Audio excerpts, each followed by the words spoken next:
pero se siente. Yo he creído en un poder que no se ve. Milagros en un poder que no se ve. Yo he creído en un poder que no se toca ni se ve, pero se siente en el corazón. Yo he creído en un poder que no se toca ni se ve. Ay, diga, hay victoria. Hay victoria, hay victoria, hay victoria en la sangre de Jesús. Hay victoria, hay victoria, hay victoria en la sangre de Jesús. Y no podrá el enemigo. ¿Qué está pasando aquí?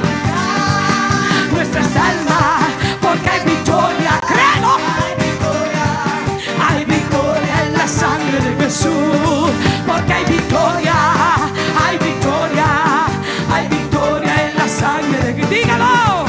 Hay victoria, hay victoria, hay victoria en la sangre. Dios mío, fuego, fuego en los hogares, fuego, se enciende la fe, se enciende el poder.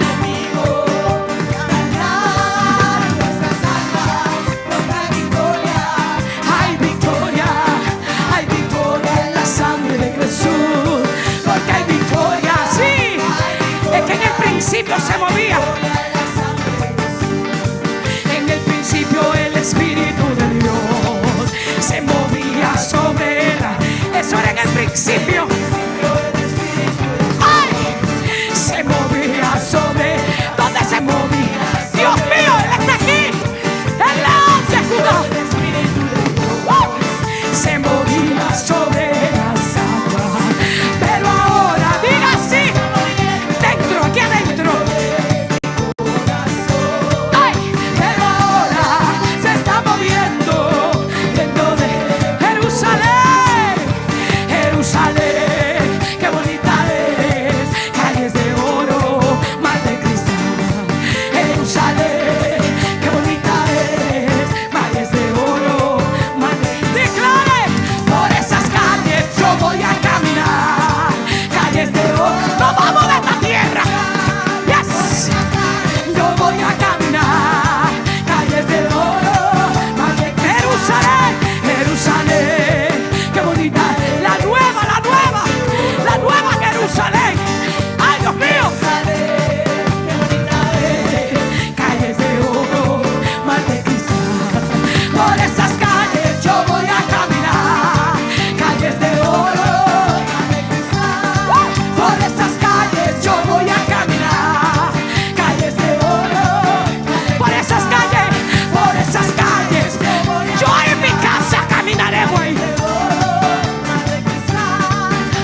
creído en un poder que no se toca.